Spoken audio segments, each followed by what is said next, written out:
Oh, I'll be good. Yeah.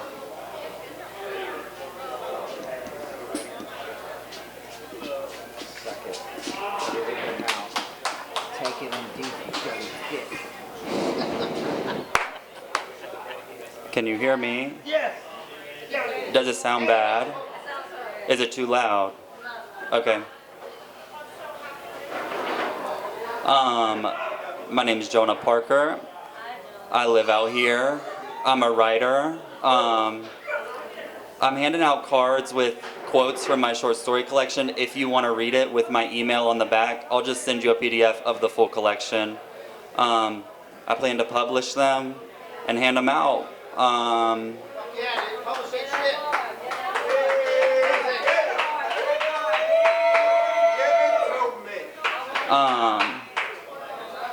But yeah, I'm not gonna like over-explain what it's about. Feel how you feel. This story, I'm gonna read an excerpt from my longest story. This character is obsessed. The narrator is obsessed with another character named Path, P-A-T-H.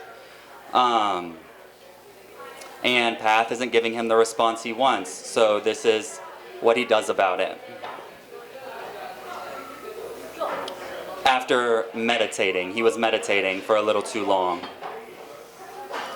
I ran to my phone and had a plethora of missed calls from Path and a text from an hour ago. Here. So it was just fuck me, I guess. This was my chance to come to conclusions and I flunked it to meditation. Typical. He cared enough to wait for me, or he was just bored. Being separate from Path suddenly elicited this response in me that I can only define as a mother being without her baby and a liar not being able to control the narrative, both at once. I couldn't tell if I wanted him, if he wanted me, or if all in all, I just wanted my dad back. I shoved that possibility to the darkest corner of my mind. I wasn't sure how Path felt about me, really, truly, actually, totally, so it was impossible to give him my all. I didn't know who I needed to be.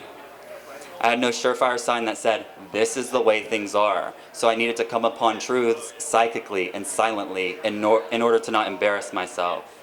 He would not know my schemes. About my observant streak, he needed to see me as calm, collected, yet cunning, tantalizing. I knew one thing. I needed a tarot card reading. I didn't talk to anybody, and I didn't know where people went to meet oracles out here. Corgi was the only one I knew, my drag queen friend, but I'm dead to her, so that was off the table. Bars? I would need to communicate in a rapid-fire way I wasn't comfortable with. It would be humiliating. Grinder, that was an option. Would I need to astral project and cast a flare? I questioned it. This counted as a self-serving hobby, so of course, I was going to try the library and foster this new tarot card reading skill within me and explore new horizons, but only after Grindr. I saw a beacon of hope, possibility. I swiped to the App Store and re-downloaded the app. I hoped Path would be on there with a gray, faceless profile, so I could send him nudes the way I would anyone, indifferent, as if I was liberated from his gaze. In a new light, I somewhat felt satisfied that I left Path waiting for an hour in my driveway. It was an accidental way of saying, I don't care.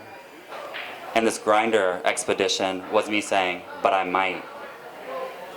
I had to be smooth, sly, and contrived to appear to him as independent from his opinion, as having a life and authority of my own. Having this new sage air about me with the cards in the library and all, it would help. This meant I had to predict his desires and move under them, blow a little oxygen on his embers, add a blanket of coconut husk, and let the flames reveal on their own. I needed to open my third eye, see the forest through the trees. I knew Grindr would do the trick because something was calling me towards it. Past ancestors, maybe. It felt good being on the app, throwing pictures around with reckless abandon. I nicknamed myself Blue by reflex, and in my bio, I said, oracles needed. With my name being Blue, I was as free as I chose to be, willing to jump through hoops to execute my plan, pave my path. Every single blank profile got one of my few favorite pictures of my hole. My hole in a nicer state than it was now. There were profiles with photos, but I wanted path. This was second nature. I did this often with a clear mind, a mission, blood pressure rising. I didn't pay attention to age or ethnicity or even their names until the messages started flooding in. Pleaser said, "Little boy, so hot, come swim with daddy, I have my pool." Check me out said, discreet, straight, married here, very cool, layback guy looking for the same, pick for pick, please. Not with the games, not racist at all, not with the back and forth, not a tennis fan. Text back for more info and we can go from there. DLBBC said, host, party with a capital T. T stood for Tina, and Tina meant meth, which tempted me. But then, PJ, yo. I pinched my eyes and then reread the message, the voice in my head like a gong. Yo. Was this PJ character Path? His account said he was 30 and mixed. It checked out. What did the J stand for? James, Johnson, Jacqueline, Jackson? Path Jackson did have a ring to it. A poetic flow, rhythm. It had to be that. His parents could have thought, a poetic flow, rhythm. It had to be that. His parents could have thought it sounded really nice when they named him. That's what I would have thought. Path Jackson. PJ for short, it had character. It was catchy, masculine, all American from a certain angle. If I were him, I'd hide behind an anonymous account too. The gays here flock like flies to any racial ambiguous muscle. He was clever to stay low key. His account blended into the sea of methed out creeps named Larry or Steve or Rob or JD, bodies in the shapes of eggs, who had a single sprained eye or troubled teeth, knocked knees or bathrooms that were dirty. Path was refreshing. Hi, I texted back. What you doing? I texted again. No response. I read through the other messages, but none of them touched me like Path's did. It was effortless, comforting, yo. So I went back to PJ and sent him my address, even though I knew he already had it. I waited. I filled up the meantime with pistachios, continuous glasses of wine, and bumps of Coke. I kept manifesting, telling myself that Path loved me more than I could imagine, that I was going to write this, that I was in control. My universe projected from me like a 3D planetarium. It was all about the way I chose to narrate. There was fate, there was will, there was magic, and then belief, all colliding and pulsating meaning into my path, day in, day out. Path, about to text me back at any moment. I counted each second with a tap of the finger on the kitchen's table.